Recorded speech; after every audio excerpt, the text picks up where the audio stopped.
الحمد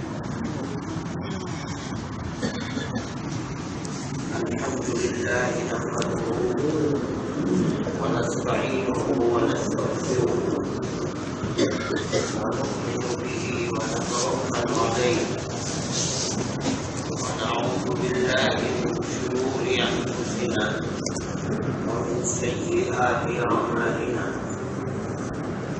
من يهده الله فلا مضل له ومن يضلله فلا هادي له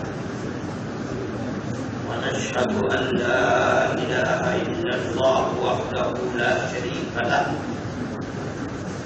ونشهد أن سيدنا ومولانا محمدا عبده ورسوله أما بعد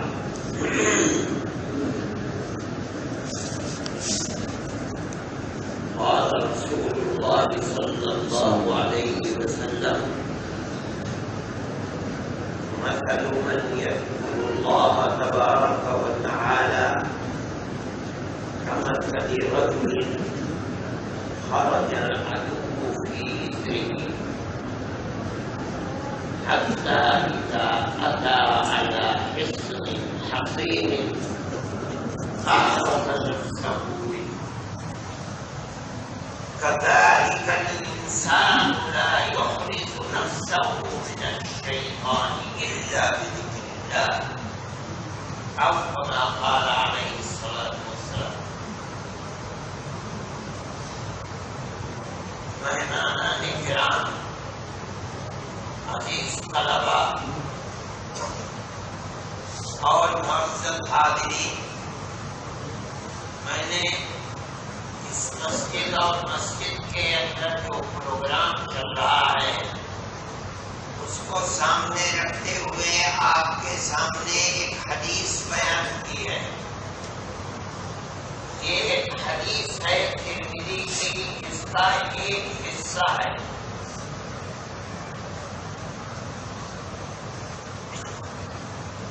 نبی کریم علیہ السلام نے فرمایا ہے، لیکن در حقیقت یہ بات آپ سے پہلے ایک نبی ہیں بنو اسرائیل کے حضرت یحییٰ، یہ ان کی بات ہے. لیکن ہمارے آقا حضرت محمد صلی اللہ علیہ وسلم کو اتنی پسند آئی کہ وہ بات نقل فرماتے ہیں اور اپنی امت کے سامنے بیان فرما رہے ہیں. حضرت یحییٰ کے والد تھے حضرت زکریا.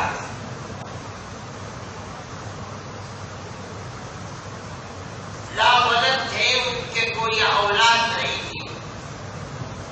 ایک خاص موقع پر جس کا قرآن میں ذکر ہے، انہوں نے اللہ سے دعا کی، هنالك دعا زكريا ربه قال رب هب لي من لدنك ذرية طيبة إنك سميع الدعاء. اے اللہ، آپ اپنے بندوں کی دعاؤں کو قبول کرنے والے اور سننے والے ہیں. میں بھی آپ سے یہ بھیک مانگتا ہوں کہ آپ مجھے ایک بہترین اولاد عطا فرما دیجیے.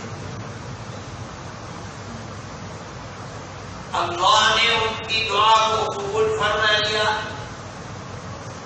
دوسری جگہ فرماتے ہیں، یا زکریا انا نبشرک بغلام اسمہ یحییٰ.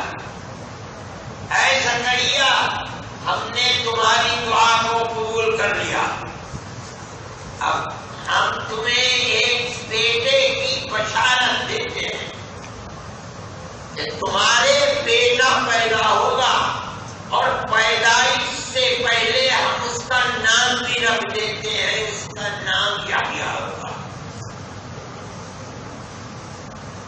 قرآن کہتا ہے ایسی دعا نبی کی مقبول ہوئی. قرآن کا آتیناہ الحکم صبیّا،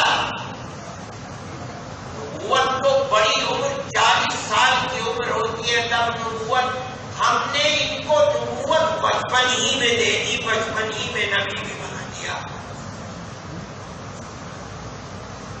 محدثین فرماتے ہیں کہ حضرت یحییٰ اور حضرت عیسیٰ علی نبینا وعلیہ الصلوات والتسلیم یہ دونوں خالہ زاد بھائی ہیں، دونوں کا زمانہ بھی ایک ہی ہے۔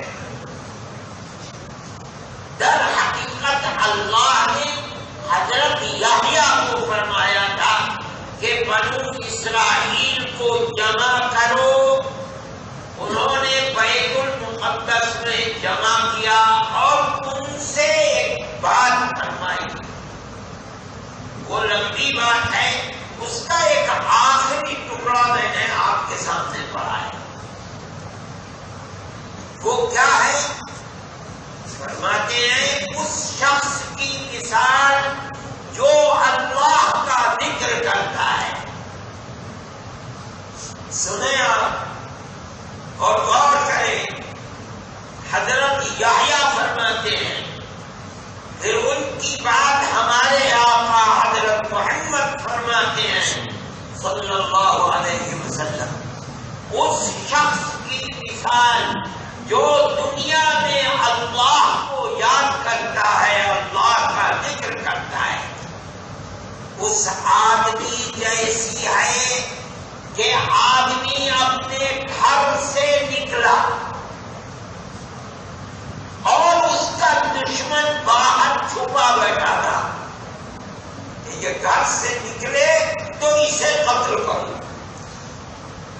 وہ آدمی گھر سے نکلا اور جب اس نے دیکھ لیا کہ گھر سے نکل گیا تو وہ پیچھے سے چھری لے کر کے کوئی چیز لے کر دوڑا مارنے کے لیے۔ اس آدمی نے دیکھ لیا جان بچا کر بھاگ رہا ہے، آگے آگے آدمی اور پیچھے پیچھے دشمن۔ اللہ کا نبی فرماتا ہے دوڑتے دوڑتے دوڑتے اس کی قسمت اچھی تھی، اسے ایک قلعہ مل گیا مضبوط اور دروازہ کھلا تھا۔ یہ فوراً اس دروازے میں گھس کر اس نے قلعے کے دروازوں کو بند کر دیا، اپنی جان کو بچا لیا۔ پھر غور کریں، آدمی گھر سے نکلا اور باہر دشمن چھپا بیٹھا تھا قتل کرنے کے لیے۔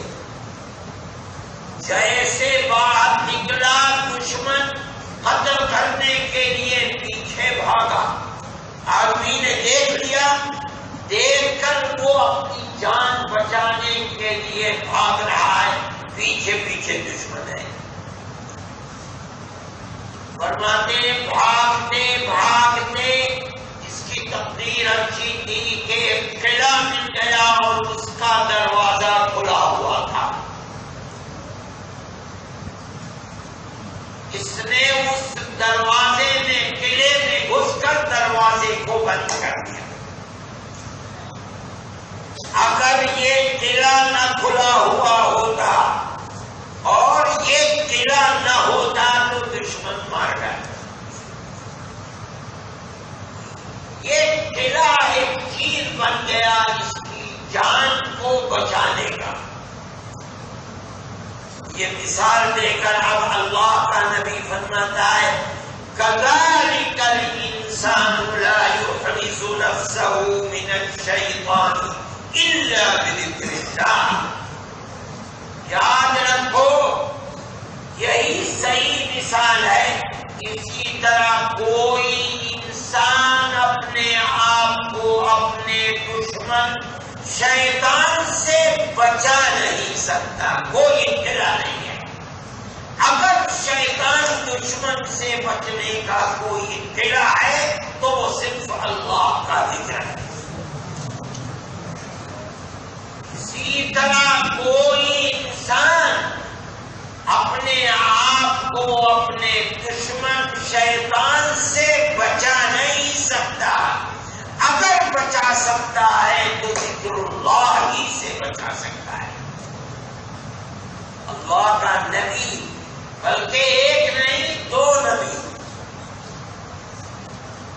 انسان کو پیغام دے رہے ہیں کہ شیطان دشمن ہے اور کھلا ہوا دشمن ہے. جگہ جگہ قرآن کہتا ہے عدو مبین، کھلا ہوا دشمن ہے. ایک تو وہ دشمن ہے جس کو کہتے ہیں مارے آستین، آستین میں چھپا ہوا ہے، میٹھی باتیں کرتا ہے اور کمر میں چھرا مارتا ہے. نہیں، کھلا ہوا دشمن ہے شیطان. آج سے نہیں، جس دن سے آدم کو اللہ نے بنایا تھا اس دن سے آج تک. قرآن کے اندر ہے کہ آدم کو جنت میں پہنچانے کے بعد اللہ نے فرمایا جنتیوں سے اسجدوا لآدم، آدم کو سجدہ کرو. سارے فرشتوں نے سجدہ کیا، شیطان کھڑا رہا، ہم نے سجدہ نہیں کیا. اللہ نے شیطان سے پوچھا ما منعک ان تسجد لما خلقت بیدی استکبرت؟ آدم جسے میں نے اپنے دونوں ہاتھوں سے بنایا ہے.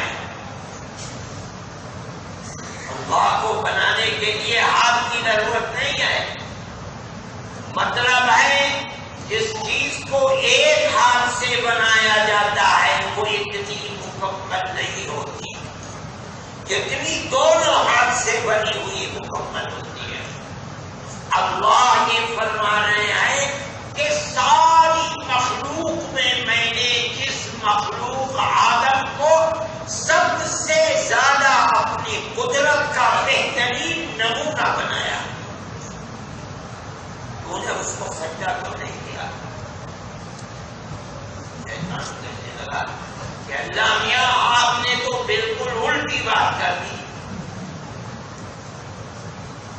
ہونا یہ چاہیے تھا کہ آپ آدم کو اور فرشتوں کو فرماتے مجھے سجدہ کرو. بالکل الٹا تھا کہ آپ مجھے کہہ رہے ہیں کہ میں تو آدم کو سجدہ کروں. آدم کو بنایا ہے آپ نے مٹی سے، اور مٹی کیا ہے؟ اوپر پھینکو نیچے آتی ہے، دلیل چیز ہے، پیروں میں رونی جاتی ہے. اور مجھے تو آپ نے آگ سے بنایا، زمین میں لگا ہوا آسمان پر چلتی ہے. میرا خمیر آگ ہے، آدم کا خمیر مٹی. آدم کو حکم ہونا چاہیے تھا مجھے سجدہ کرنے کا. اب مجھے یہ تو بالکل الٹی بات ہے. اللہ سے یہ بات کہتا ہے، اللہ فرماتے نکل جا، تو اس لائق نہیں ہے کہ جنت میں رہے. جب جانے لگا تو اب اللہ سے کہتا ہے انظرنی الی یوم یبعثون، قیامت تک کی مجھے زندگی دے دیجیے. اللہ فرماتے ہیں انک من المنظرین، ہم نے دے دی تجھے زندگی چل. جب دیکھ لیا کہ اللہ نے وعدہ فرما دیا اور اللہ جھوٹ نہیں بولے گا، اب تن کے کھڑا ہو گیا، کہنے لگا اچھا آپ نے آدم کی وجہ سے مجھے نکالا ہے. لآتینہم من بین ایدیہم ومن خلفہم وعن ایمانہم وعن شمائلہم ولا تجد اکثرہم شاکرین. اب میں یہی اعلان کرتا ہوں کہ آدم کو، آدمی کو، اس کی اولاد کو، اور آدم میں تیرے راستے سے ہٹاؤں گا سامنے سے آ کر. اگر میرا داؤ سامنے سے نہیں چلے گا پیچھے سے جا کر کے بیٹھاؤں گا. پیچھے سے بھی داؤ نہیں چلے گا دائیں طرف آ کے بیٹھاؤں گا. ادھر بھی فیل ہو گیا تو بائیں طرف آ. میں بھی جب تک اس کی جان میں جان ہے تیرے راستے پر لگنے نہیں دوں گا.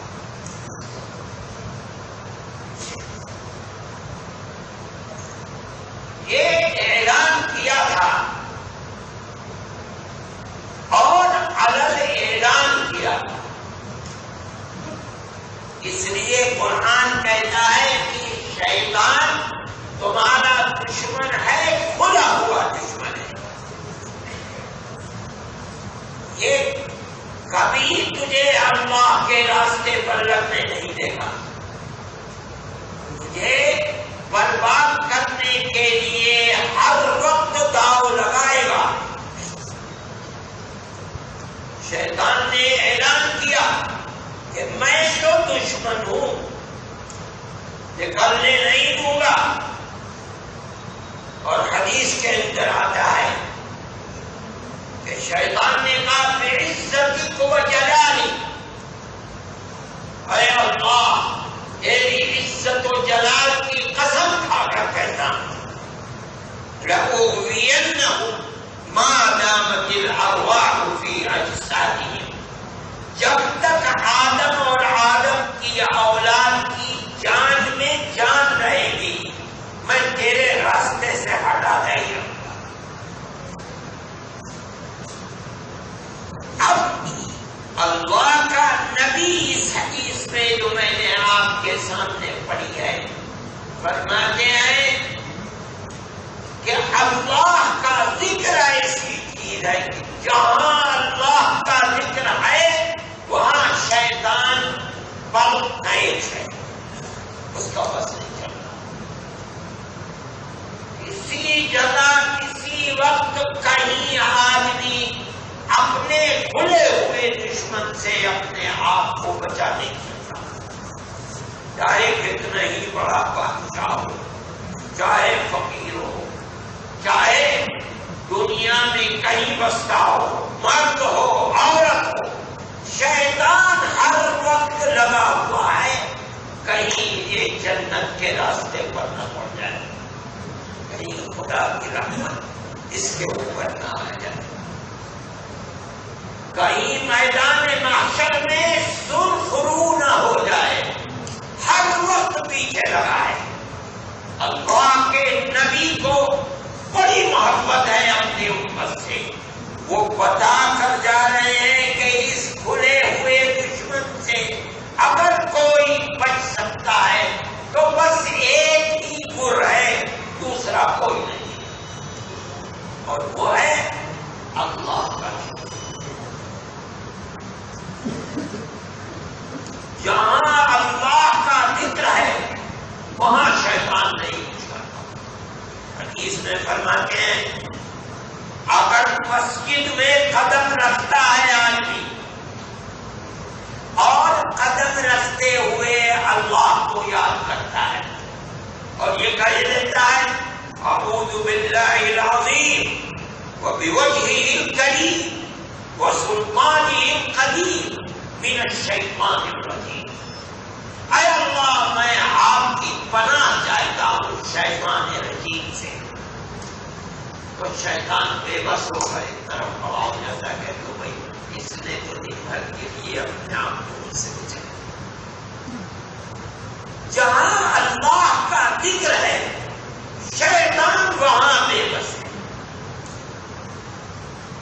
جہاں اللہ کو آدمی یاد کر رہا ہے، جس کے دل میں اپنے اللہ کی محبت ہے، چلتے پھرتے اٹھتے بیٹھتے نہیں جاگتے سوتے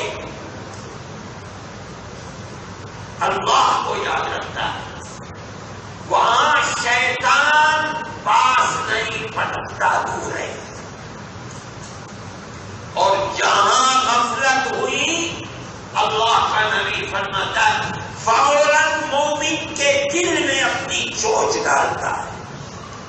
جہاں اللہ کو یاد کیا ایک دم باہر. حدیث میں آتا ہے، روایات میں ہے اغلق الباب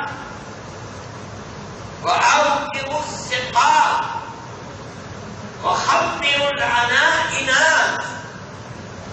فرماتے جب رات ہو تو اپنے برتنوں کو ڈھانک دیا کرو. مشکیرہ جس میں مشک میں پانی رہتا تھا اس وقت رواج کا، اس کے منہ کو باندھ دیا کرو. اپنے گھر کے دروازوں کو بند کر دیا کرو. کیوں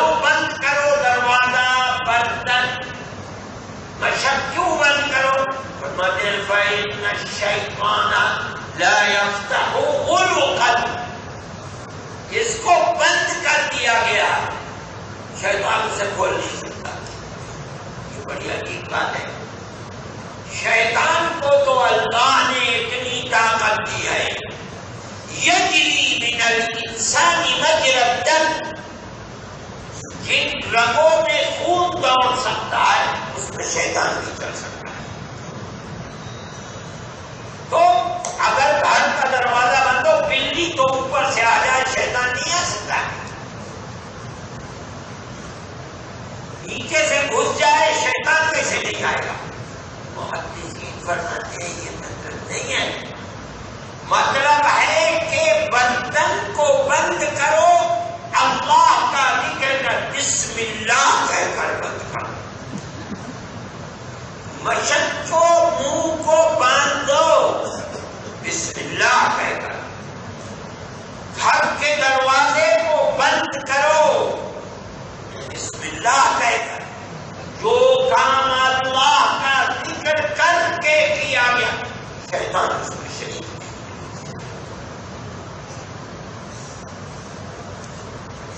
فرماتے ہیں کھانے کے لیے بیٹھو تو بسم اللہ کر کے کھاؤ، شیطان شریک نہیں ہوگا۔ اور اگر بغیر بسم اللہ کے کھا رہا ہے اس میں برکت نہیں ہے، شیطان شریک۔ اللہ کا ذکر شیطان کہتا ہے، وعدہ کرتا ہے، قسمیں کھاتا ہے، بعزتک و جلالی، اے اللہ تیری عزت و جلال کی قسم کھا کر کہنا، جب تک جان میں جان ہے اس کو اب تیرے راستے پر چلنے نہیں ہوگا۔ لیکن قرآن کیا کہتا ہے؟ غور کرو، اللہ نے فرمایا تو یہاں تنتنے کے ساتھ کہہ رہا ہے کہ میں تیرے راستے پر لگنے نہیں دوں گا انسان کو۔ اللہ اعلان فرماتے ان عبادی لیس لک علیہم سلطان، ارے بدنصیب میرے بندوں پر تیری حکومت نہیں چلے۔ کیا مطلب ہے؟ شیطان کی حکومت تو وہاں نہیں چلے گی جہاں اللہ کا ذکر ہے۔ اللہ ذکر کرنے والوں ہی کو اس آیت میں فرماتا ہے میرے بندے، میرے بندوں پر تیری حکومت نہیں چلے گی۔ وہ بندے جن پر حکومت نہیں چلے گی وہ کون ہیں؟ اللہ کا ذکر کرنے والے، اللہ سے وہ اتنے محبوب ہیں کہ اللہ قرآن میں ذکر کرنے والوں کو اپنا بندہ کہتا ہے اور اعلان کرتا ہے میرے بندوں پر تیری حکومت نہیں چلے۔ کیا مطلب؟ میرا یاد، مجھے یاد رکھنے والے، میرا ذکر کرنے والے، دل سے ذکر کرنے والے، زبان سے ذکر کرنے والے، سانس سے ذکر کرنے والے، سوتے اور جاگتے مجھے یاد رکھنے والے، شیطان تیری حکومت ان پر نہیں چلے گی۔ اگر چلے گی انہیں پر چلے گی جو میرے بندے حقیقت میں نہیں ہیں۔ کیا مطلب ہے؟ مجھے یاد نہیں رکھتے، مجھے بلائے ہوئے ہیں، دنیا کی محبت میں دل میں میری جگہ نہیں ہے، دنیا کی محبت کی جگہ ہے۔ بھائی اللہ کے ذکر کا ہی مقام ہے۔ شیطان جیسے دشمن سے حفاظت انسان کی در حقیقت اگر ممکن ہے ہمارے آقا صلی اللہ علیہ وسلم کی فرمانے کے مطابق صرف اللہ نے، اسی لیے قرآن میں جگہ جگہ حکم دیا گیا ہے اللہ کا ذکر کرو، اللہ کو یاد کرو اور بہت کرو۔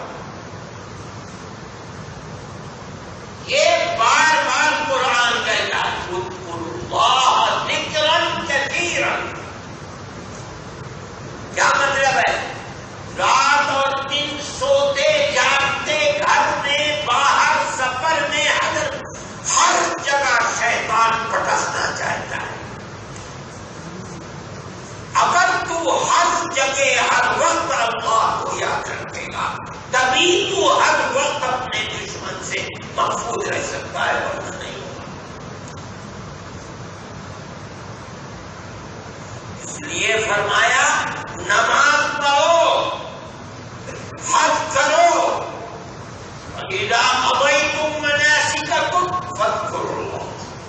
جب حج ہو جائے، طور طریقے ہو جائیں، یہ نہ سمجھو کہ بس اتر گیا ادھار، اب اللہ کو یاد رکھنے کی فرمت نہیں.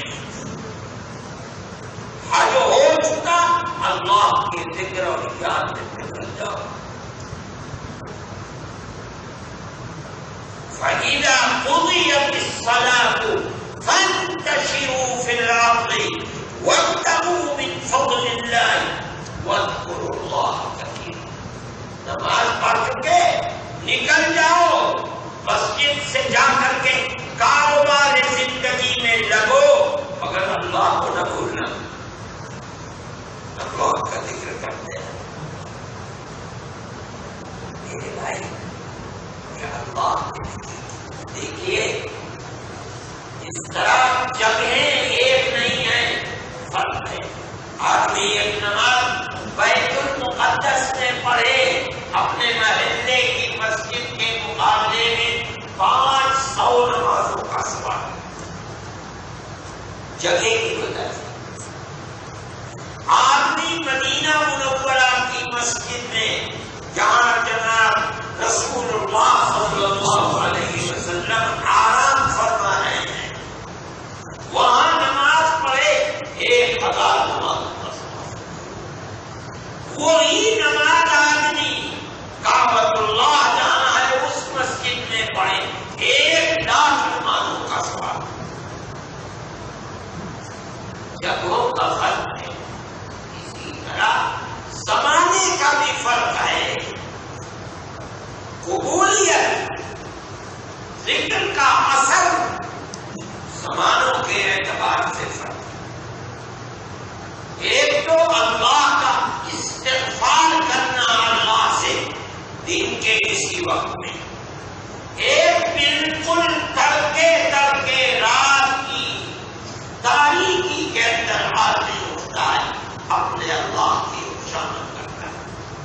دونوں برابر نہیں ہے.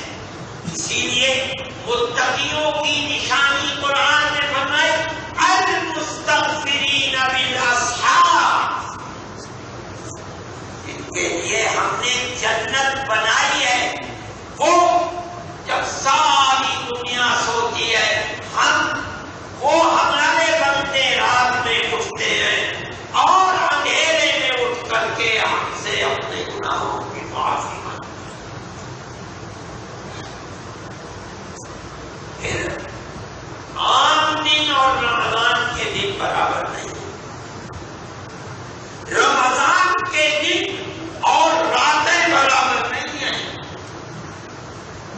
پھر راتوں میں بھی آخر عشرے کی راتیں اور بعض راتیں 21، 23، 25، 27، 29، ان میں اللہ کے ذکر کی تاثیر، اس کے فوائد انسان کی روح پر، انسان کے جسم پر، انسان کی زندگی پر بہت زیادہ بڑھتی ہے. اس لیے میں نے یہ حدیث بیان کی کہ ذکر و شغل سے وابستہ لوگ جن کو خدا نے توفیق دی ہے کہ اپنے گھر در بار کو چھوڑ کر کے، مال و متاع کو چھوڑ کر، اپنی اولاد کو چھوڑ کر خدا کے گھر میں پڑ گئے آ کر کے، اور اس مہینے میں اس وقت اللہ کے ذکر کی کثرت ہو. باتیں گفتگو کرنا دو آدمیوں کا بیٹھ کر، یا آج کل موبائل سے کھیلنا، ضرورت کی بات ہے، کرنے میں کوئی حرج نہیں. لیکن اس مہینے کو، اس کے شب و روز کو غنیمت سمجھنا چاہیے. جتنا ممکن ہو سکے اللہ کو یاد کرنا چاہیے. جو اپنا ورد ہے شیخ کا بتایا ہوا، اس ورد کو مکمل کرو. جو وقت بچ جائے، زیادہ سے زیادہ بہتر سے بہتر ذکر رمضان میں اللہ کتاب کی تلاوت ہے. اس کتاب کو رمضان کے مہینے سے خاص تعلق ہے. اسی لیے ہمارے آقا حضرت محمد صلی اللہ علیہ وسلم سال بھر قرآن کو پڑھتے تھے، راتوں کو اٹھتے تھے، اتنا کھڑے ہو کر قرآن کو پڑھتے تھے کہ مبارک پیروں کے اوپر کھڑے کھڑے ورن آ جاتا تھا. لیکن رمضان کے اندر قرآن کی تلاوت آپ کی بڑھ جاتی. حدیث میں آتا اللہ کی عبادت کے لیے اپنی کمر کو کس لیتے تھے، خاص طریقے پر امیر عشرے میں. اس لیے آپ حضرات کو خدا نے توفیق دی ہے مسجد میں بیٹھنے کی، تو مسجد میں رہ کر کے جتنا زیادہ سے زیادہ ہو سکتا ہے، جس کو قرآن کہتا ہے اذکروا اللہ ذکرا کثیرا، اللہ کو یاد کرو بہت یاد کرو. اور اللہ کا نبی فرماتا ہے اتنا یاد کر کہ دیکھنے والے یہ کہیں کہ یہ تو دیوانہ اور مجبور ہو گیا ہے. ان رات اور دنوں کو خصوصیت کے ساتھ کام میں لانا چاہیے. وہ آدمی بہت ٹوٹے میں ہے جو مسجد میں ہے لیکن اللہ کے ذکر سے بات ہے. اپنی غفلت کو توڑنا چاہیے. اور جو ورد ہے اپنا وظیفہ ہے جو آپ کے شیخ نے بتایا ہے، اس وظیفے کو مکمل کیجیے. اور مکمل کرنے کے بعد جو وقت بچتا ہے آرام بھی کرو. یہ مطلب نہیں کہ جاگتے ہی ہو. جب سستی آئے سو جاؤ، اس لیے کہ پھر سستی چلی جائے گی. سے قرآن پڑھوں گا اللہ اللہ کروں گا تو یاد رکھو کہ سونا بھی عبادت ہو. اس لیے اپنے اوقات کی قدر و قیمت کو سمجھو، غفلت سے دور ہٹو، زیادہ سے زیادہ وقت کو اللہ کے ذکر میں لگاؤ، کام میں لاؤ. اور اس نیت سے لاؤ کہ اے اللہ ہمیں توفیق دے ہم کس طرح اب ذکر کر رہے ہیں، رمضان کے گزرنے کے بعد بھی ہم اسی طرح تجھے یاد کرتے ہیں. یہ دلیل قبولیت ہے. اگر آدمی نے رمضان میں ذکر کیا اور رمضان گزرنے کے بعد چھوڑ دیا، اس کا مطلب ہے کہ جو رمضان میں کیا وہ بھی مقبول نہیں. قرآن نے مثال دی ہے اس عورت کی کہ جو دن بھر چرخے پر کاٹا کرتی تھی اور جب شام کو دھاگا بن جاتا تھا پھر اسے توڑ دیا. یہ مثال میں دے رہا ہوں رمضان میں ذکر اور رمضان کے بعد سب جو کیا تھا کاٹا تھا بڑھیا میں شام کو سب توڑ دیا، ساری محنت بیکار. اگر اللہ جو توفیق رمضان میں اپنے یاد کرنے کی دے رہا ہے، رمضان کے بعد بھی اس سے محروم نہیں کرتا، یہ دلیل ہے کہ رمضان مقبول ہو گیا.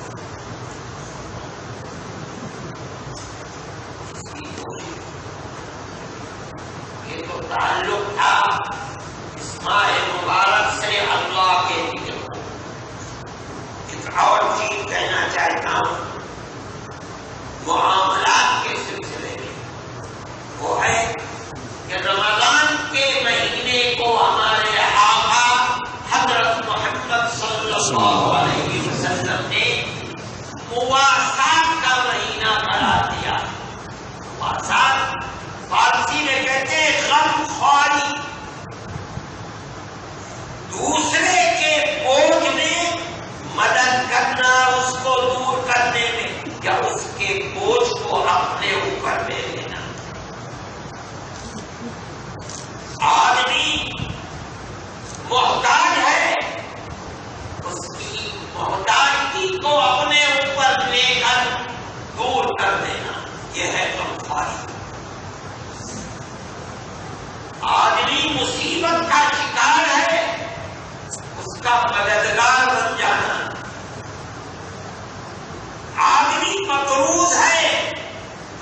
کی طاقت اللہ نے یہ اس کی مددگار ہو جانا. یہ ہے مواسات، غمخواری، کسی دوسرے کے بوجھ میں شریک ہو جانا، پریشانی کو دور کر دینا.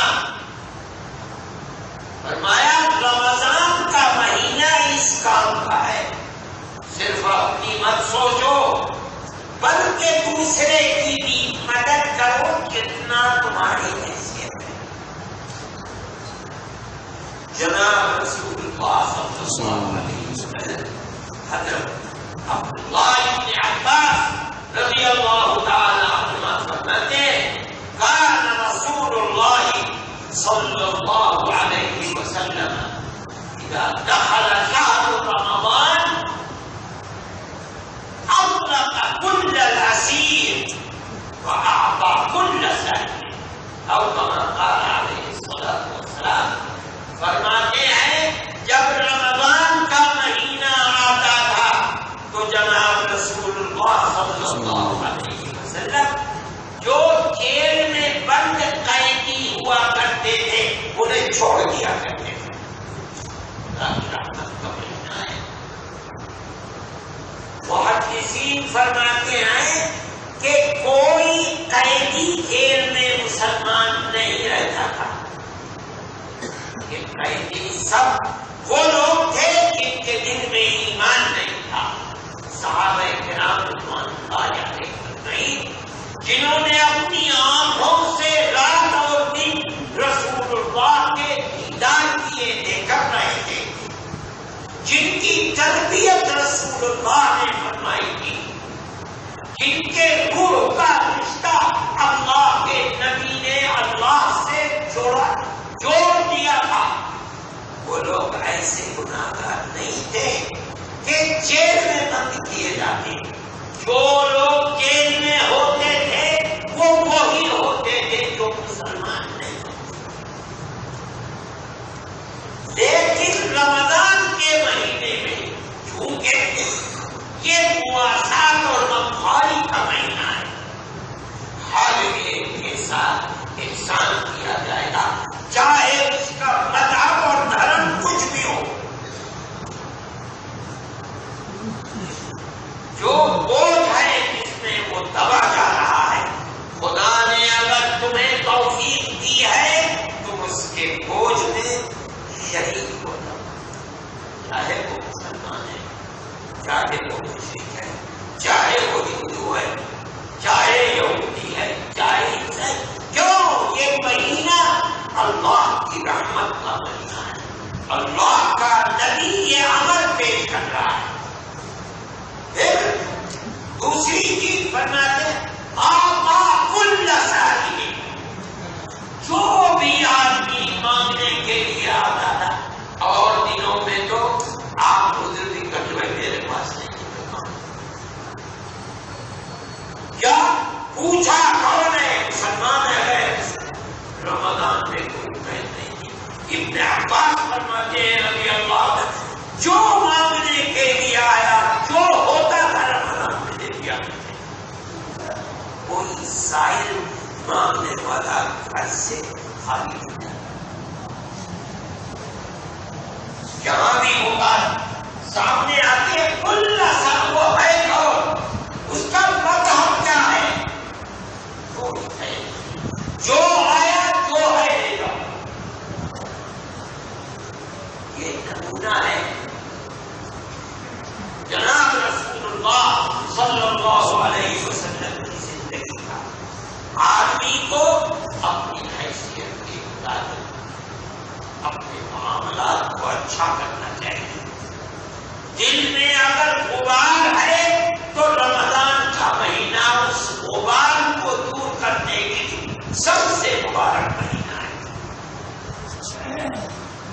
مواسات کرو اپنے رشتے داروں کے ساتھ، اپنے پڑوسیوں کے ساتھ، مسلمانوں کے ساتھ، ہندوؤں کے ساتھ، فقیر غریب محتاج بیماروں کے ساتھ.